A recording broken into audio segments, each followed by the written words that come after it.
이번 사건은 결국 그 가압류라는 것이 상대방의 약점을 정확하게 찔렀기 때문에 좀 조기에 해결이 된 사건이라고 생각이 됩니다. 근데 이제 아까 말씀드린 것처럼 이렇게 가압류를 효과적으로 진행하기 위해서는, 안녕하세요, 법률사무소 진료대표 최석호입니다. 오늘은 지인한테 거액의 투자를 했지만은 오랜 시간 동안 이자도 받지 못하고 고통을 받다가 소송을 하니까 상대방의 약점을 정확히 찔러서 좀 빠르게 그 투자금을 반환받을 수 있었던 사례를 설명드려 보려고 합니다. 그 사건을 설명을 좀 해보자면은, 저희 의뢰인은 은퇴를 앞두고 있는 여성인 분이었는데, 이제 지인의 사업투자 권유를 받고서 무려 5억 원이라는 금액을 이제 그 지인한테 줬다고 합니다. 근데 그 지인은 투자를 받은 다음에 3년 넘는 시간 동안 약속했던 이자도 주지 않고요, 또 몇 달에 한 번 정도 어쩌다가 연락이 겨우 닿는 정도로 좀 연락이 잘 되지 않았다고 했습니다. 그러다 보니 이제 자기 돈을 좀 못 받을까봐 걱정이 된 의뢰인이 저희 사무실을 방문해 주셨고요. 그래서 저는 이제 그 상대방과 의뢰인이 어쨌든 간에 어쩌다 한 번이라도 연락을 취하고 있다라는 점을 좀 착안을 해가지고 그 상대방한테 연락이 닿을 때 그 투자금 반환에 대한 각서를 우선 받아 놓을 것을 주문을 했습니다. 다만 이제 상대방 같은 경우에도 좀 법을 잘 아는 직종에 종사하는 분이었기 때문에 이제 변호사가 직접 개입해 있다, 이 점을 알게 되면은 순순히 각서를 써주지 않을 것이라고 판단을 해가지고 이제 각서를 받는 거는 전적으로 이제 의뢰인한테 맡겼고요. 다만 이제 각서 초안은 제가 좀 이제 손을 봐주긴 했죠.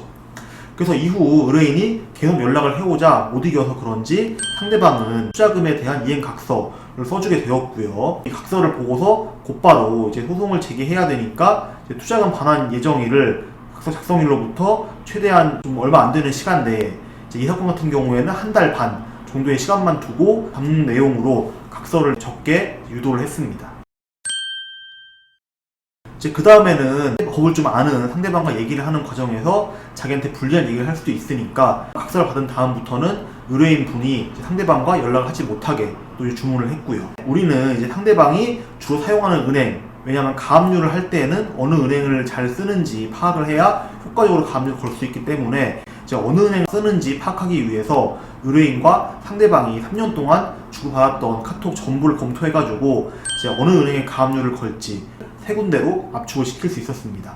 그리고 이제 각서에 예정되었던 그 반환 예정일이 지나자마자 저희 쪽에서는 상대방의 계좌를 가압류하는 신청서를 법원에 제출을 했습니다. 다만 이제 이러한 계좌 가압류 같은 경우에는 청구 금액의 20%에 달하는 공탁금을 법원에 납부를 해야 되는데, 이번 사건 같은 경우에는 5억 원을 가압류를 해야 되니까 공탁금이 무려 1억 원에 달하겠죠. 근데 이제 의뢰인이 그러한 돈을 납입할 의욕은 없었기 때문에 5억 원 중 일부에 대해서만 가압류를 신청을 했고요. 그리고 그러한 가압류가 금방 인용이 되었습니다.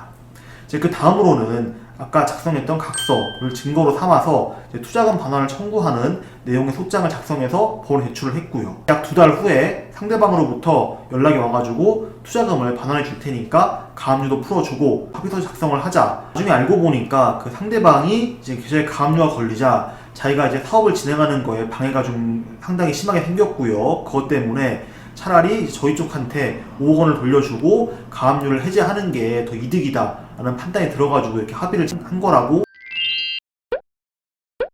그래서 이제 이렇게 합의를 진행을 할 때 저 역시 좀 합의 현장에 동행을 해가지고 직접 합의서를 검토하고 문제가 없다는 걸 확인해야 합의가 빨리 끝날 거기 때문에 이제 의뢰인도 안심시켜드리고 합의도 최대한 빨리 끝내기 위해서 제가 이제 의뢰인과 함께 합의 현장에 동행을 했죠. 다행히 합의 과정에서는 별도의 분쟁이 없었고 또 합의서 내용도 깔끔하게 정리가 되어 있었기 때문에 20분 만에 합의가 종료가 되었고요. 의뢰인은 이제 3년 반 만에 노후자금을 완전히 되찾을 수 있게 되었습니다. 이번 사건은 결국 그 상대방의 약점을 정확하게 찔렀기 때문에 좀 조기에 해결이 된 사건이라고 생각이 됩니다. 근데 이제 아까 말씀드린 것처럼 이렇게 가압류를 효과적으로 진행하기 위해서는 결국 어느 은행을 상대로 또 몇 개의 은행을 대상으로 가압류를 진행해야 될지, 그리고 정확히 얼마만큼 가압류를 신청해야 될지, 이 가압류를 이용받기 위해서는 어떠한 증거를 활용해야 될지, 또 필요한 경우에는 어떠한 증거를 만들어야 될지, 이런 요소를 잘 고려해야 한다는 점을 한 번 더 알 수 있던 사건이었던 것 같습니다. 그래서 이번에는 그 가압류에 관한 승소 사례를 설명을 드려봤는데, 이제 다음에는 이 가압류를 진행하는 법원이 까다롭게 보는 경우에는 또 어떻게 대응을 할 수 있는지에 대해서 한번 다뤄보려고 합니다.